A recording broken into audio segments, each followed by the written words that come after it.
Good morning. First of all, I would like to address everybody in chronological order. So, students, parents, faculty, management, and leaders of VIT Chennai. Good morning once again, and thank you for this lovely platform for us to share all the experiences that we got in the last 2 decades with the brilliant minds who is going to be the architects for tomorrow. I am here also to talk about a few things that might have change of perception, but hopefully I'll be done in 15 minutes, so thank you for your patience as well. I'm going to ask you, where next? And the moment I ask you this question, you must be thinking, probably he got the question wrong. Because all through your life until today, you are probably asked the most famous question, what next? Right from when we were kids, we are always asked, what next? Allow me to reminiscence through this journey. When I started at my kindergarten and lower school, people used to ask me, what do you want to be when you grow up? And then the most famous answers, please acknowledge them if you have also said these answers: doctor, engineer, scientist, police officer, nurse, yeah? And it grows. Even before doing all these fancy dress competitions, what happens is when somebody comes visit our home, we are always introduced as, oh, my kid, he draws wonderfully well, even with 2 crayons. It's because we were able to choose yellow for mango and probably red for apple, isn't it? And then as we slowly grow and then finish our middle school, we slightly mature in our professional career thought. And then when we are asked the same question, what next? We probably say, we want to become an engineer or doctor, especially if you are from the southern part of India. I think northern India has got 2 more options, if I'm not wrong. CA, commerce, accounts, right? And now I'm going to ask you the most uncomfortable question. When you were in your 9th standard, how many of you actually thought that you would pick engineering? A show of hands. Okay. And when you got your 10th standard marks, did you still think that you are on your road to become an engineer? Yes. Good. Okay. And then the next barrier being your 12th standard, right? Just before you go write your exams, oh my God, will I achieve my dream? How many of you here thought that you would be doctors? Be honest. Selvam sir was saying, right? And then when we see our 12th standard marks, we probably change our course and course correct them to say, probably we should try engineering, correct? And you're all here. But the good news is, I think you are in the number 1 private institution here, and then this is one of the best opportunity that can come to your hands today. And that is very, very encouraging, isn't it? So, I'm going to now ask you a different question. I'm asking you not what next, I'm asking you where next. Because you are in VIT today, but where are you in 4 years from now?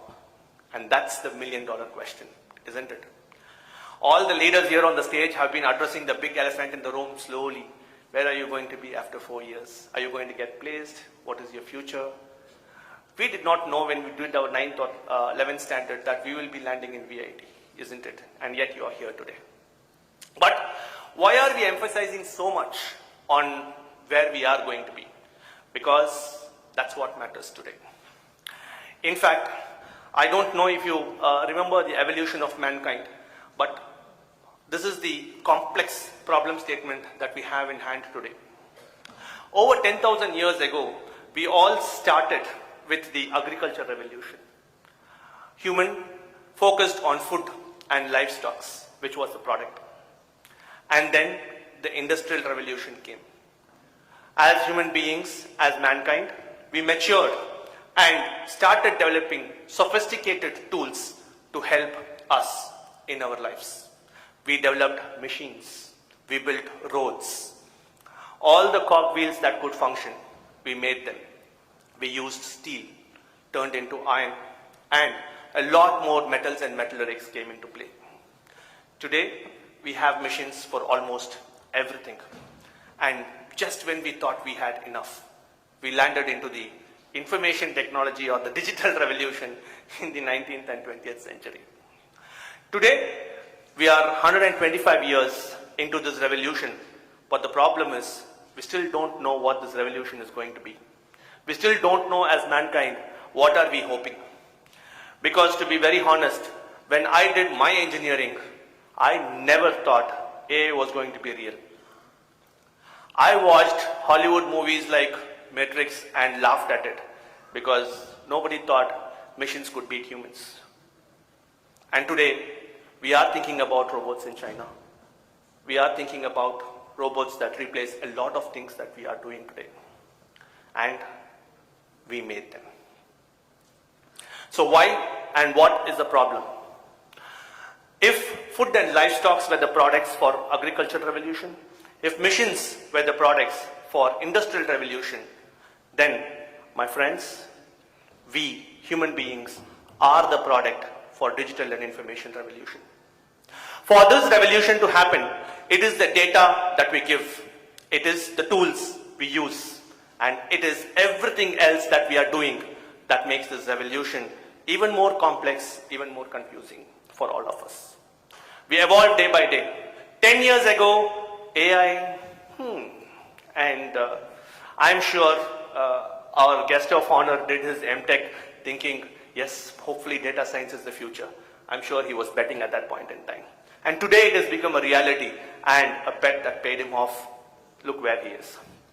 But are we able to do the same now from 4 years down the line? Yes, maybe. But there are things that changed. For once, this digital revolution is transforming not just human beings as products, it is transforming every other industrial sector. Be it education, be it health, be it information technology, anything. Now we are using this information and digital revolution to shape, to automate, to make this more robust. So what can we do? And that's the question. To throw you some numbers, I know we have been talking about a lot of numbers, a lot of senior leaders here, professors have been talking about this. But India has been approximately producing 1.5 million engineers on an average every year. Okay? If we are 1,000 here, imagine your ratio. But the problems we have from my 2 decades of professional experiences, out of the total engineers that are produced, only 45% are industry ready, which means a direct hire, the campus that we talk about 50%, 45%, let's be ambitious, about 50% are all industry ready, which means despite volume. And then out of this 1.5 million, there's another staggering news which might probably encourage you. Around 70% are us, computer science and IT guys. All right. So most of the engineers are all today doing something in IT. But this is the problem. There's about only 45% employable, and from CS point of view, it's roughly around 10%. You're all industry ready, just 10%. So that is a problem and that's why the emphasis from everybody to use facilities, to use this campus, to use everything to do. And they said it right, academics is just 50%. So what's the other 50%? What do you think is the other 50%? I call it the X factor. When I talk to my students, I tell them that there is an X factor and this is the X factor. Think about it this way. All of you from an academic point of view are probably given the same questions, same examination papers, and you all write probably the same answers. But do you get the same grade? And why is that? And that's because your interpretation and your application comes into play. Now that's key. So I'm going to tell you that the other 50% is developing your skills, honing your skills while you are here. When I was doing my first year, nobody came and told me all this. But hopefully today, with the wealth of knowledge that we have been sharing for the last 1 hour, you come to the realization that what is more important, and that is developing skills. When I say developing skills, you will have to understand what it is. We are talking about everything from dressing right, smile, making a proper introduction, leading, communicating. Are you able to think as a team player? Are you one? Can you be a team leader? What happens when you are thrown a challenge? What happens when you write a project code, you're ready for the project, you want to present it, and that day your computer crashes? Then what do? How quick can you think at your feet? Now all of this matters. It matters very, very heavily because we want just not resources. My company does not hire resources anymore. In the era of employment, when all we had to do was print a profile and then take it to the interviewer, hand him out the paper. They will ask a bunch of questions and then we answer. But not in this era. Now you are asked to do hackathons, and that's because all of you as products are stress tested. We give you a situation, we give you a challenge, and we want you to come out of it in flying colors. We want to test the ability to react. And so what happens is, what you learn as academics is 50%, but learning to apply. The definition of education today has changed. Education is now training the mind to think. I repeat, education is now training the mind to think. And engineering is how you apply it. And that's your collective knowledge. What it does, if you learn these skill sets, then that's what is going to give you a chance at your interview. Because to be very honest, I have been doing interviews for almost a decade now. We see a profile and decide if the candidate is good or not in about 30 seconds. We give another 1 minute tops for the candidate to express, represent himself. And that's it. But don't play mass. Your attention span has also come down. All your reels and shorts are now 30 seconds. Isn't it? And for that reason, your first chance to make an impression, to make the difference, is hardly 90 minutes. And that's where we are leading towards. And so, remember students, it's very important for you to understand what is your X factor. Does that mean you should change? Does that mean this is a rat race? No. It's because each one of you are different. Then it leads to the other point on how our future is going to depend and what are we going to do with it. And probably 90% of you would think, yes, if I get an interview, I'll nail it. And we are all confident. But how do you get to it? And that does not happen on your 4th year. It happens now, right today. You decide, you make the future. And for that, you need to understand what you are. Oscar Wilde, he said, even though it pertains to the entertainment industry, I think it pertains to all of us. And he said that be yourself, everyone else is taken. Okay? And I let that sink in for a moment. Be yourself and everyone else is taken. Which means you are the only person who can be you. You are the only person who know yourself better. And for that reason, how you want to project as products is very, very important. I am sorry to be very blunt, but we are trying to address the elephant in the room. Your future depends on it. The faculty, the college administration will do their best to give you all the equipment, all the armor that you need to fight this war. But to fight that war, the question is, are you ready? We also spoke about employment and job opportunities, and we think that, there is unemployment, there's probably not enough jobs. But I disagree. I think there is jobs for everybody. But the question is, do you have the skills to do it? My personal life is an example. I did engineering, instrumentation and control. And when I finished, I landed my job, and that was in a bank. And I had to learn what is credit, what is debit. I am back to IT, but that's what life gives you. And so, please understand, how many of you have played Ludo, Snakes and Ladders here? I'm sure all of you are familiar. Life is very similar. Life is about chances and choices. You will be given ladders, there will be snakes in your path.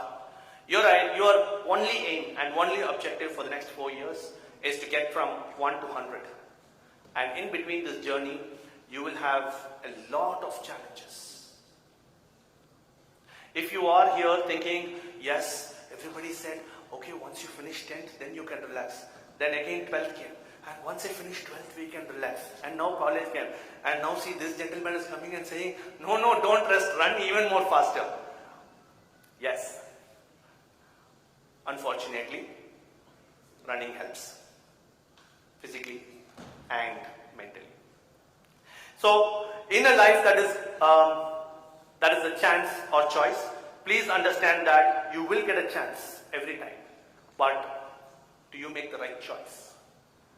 Do you have the cognitive ability to make the right choice? And that's what is going to be differential. I think our Pro Vice Chancellor said there's about 133 clubs in this facility. My God. When I studied, I had only one club. Okay? And there is Toastmasters Club as well in this facility. I have come here because I have been a Toastmaster. It helps you with your communication, helps you with your leadership, helps you with stage fright, helps you with such key addresses when you want them. So take your club. There's a book club, hopefully. So be a part of your book club. Enrich your knowledge, like how everybody has been saying before me. And that should be your X factor. Hopefully, skill development will get more and more priority in the upcoming future. But as of now, looking at all the digital revolution that we have had, we have already witnessed 125 years of this revolution, but we still are creating new things. So please don't be surprised if you are looking at your AI and data science as major, want to do project in your 4th year, and by 3rd year, we throw another technology at you and say, this is the next technology. That's how the world is. That's how we're all evolving. So the idea is to be ready for the future market, not for the current job market that you know as it is. And that's why we're talking about incubation pods. That's why we are talking about using all your abilities to come out, deliver, experiment, and experience. And that will be your differentiating factor forever. Look for mentors. It's a very important thing as a part of youth. If I am not wrong, we did not have, nobody came and told me, yes, please have a mentor for you. But find a mentor, talk to a mentor. It could be your senior, it could be from your family, it could be from one of the faculty. Got amazing faculty, 1 to 15% ratio. Mind-blowing numbers. And I wish that I had studied in VIT.